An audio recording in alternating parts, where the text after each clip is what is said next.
Sean Fletcher has revealed his son's OCD diagnosis and his heartbreaking everyday struggle. Viewers would be unaware that before his well-kept appearance on Good Morning Britain, Sean Fletcher had given himself a pep talk just seconds before going live on air. He told the Mirror's Outdoors in Mind podcast, which supports the Hats On for Mind campaign, "You have to go on and smile and pretend everything's great, as no one wants to switch the talion and have a miserable news presenter," he says. "But I was basically putting on a mask.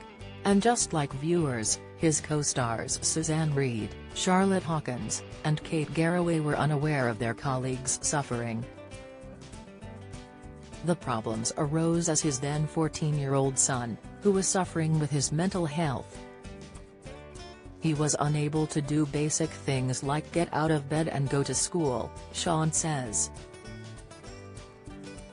The teen was eventually diagnosed with obsessive-compulsive disorder, OCD, a condition where you have recurring thoughts and repetitive behaviors that you cannot control. The OCD was telling him that he shouldn't do those things or something bad would happen, says Sean. His son was absent from school for a year, and was hospitalized for 6 months. It even took the best part of a year even to be seen by the right clinician. Understandably, Sean and his wife were affected by their son's condition, and the early mornings on GMB made things harder to cope with all the turmoil unfolding at home. "I was really struggling. It's really hard, you're just tired all the time." Adding, "It's a bit like when you have a newborn, you can deal with problems when you have sleep, but when you don't have sleep, the smallest things become big." Sean also revealed how on-screen presence suffered. "I look back and I think I'm a much better presenter now. I don't have this struggle that we had at home," he said. "At the time I was just sort of fighting and just trying to keep your head above water." Join the Daily Records WhatsApp community here and get the latest news sent straight to your messages. Sean also opened up on how he felt he was unable to open up to his GMB colleagues at the time about what he was going through. "I immediately just clicked into the mode, which was don't talk about it, don't talk about it, don't talk about it," he admits. "And I didn't for a long time. I probably didn't feel a television studio was a safe space.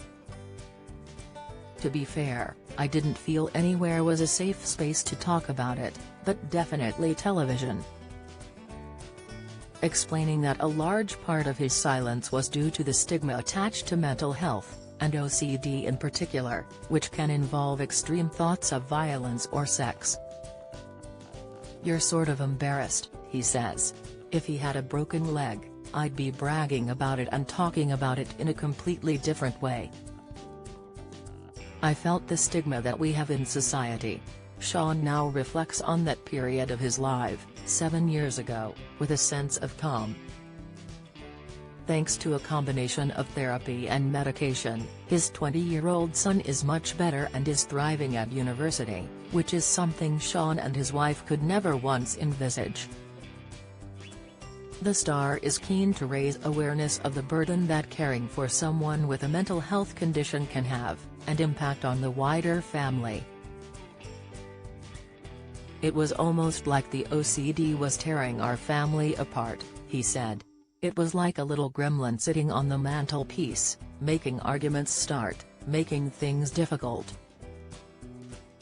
Throughout his experience with his son, he was extra mindful of his own mental health, adding, "It's almost like our son was going down the plug hole of mental illness. And we were all going down it as well. But you're no good if your mental health goes downhill. You're no good to anyone, so you do need to look after your own mental health." Sean revealed he managed to keep his mental health in check by keeping fit, often going for runs and walks by the river to clear his head.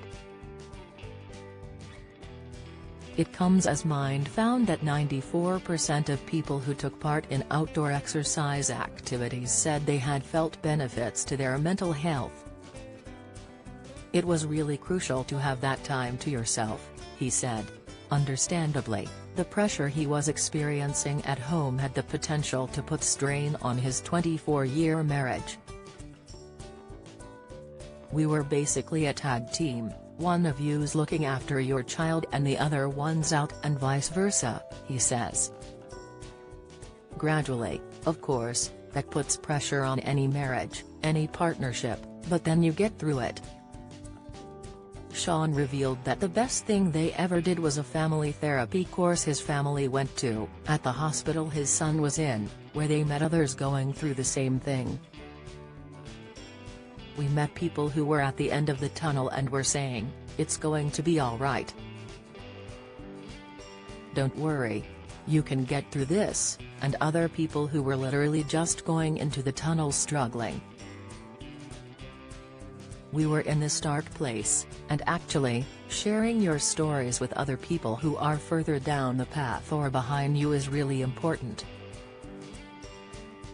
His youngest child was eventually able to return to school and obtain the grades needed for university.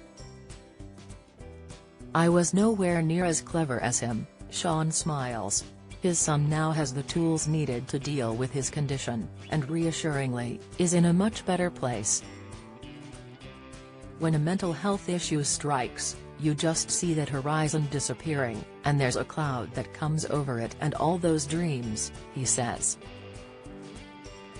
"You probably shouldn't do that because you probably put loads of pressure on your kids, but we all do as parents, don't we?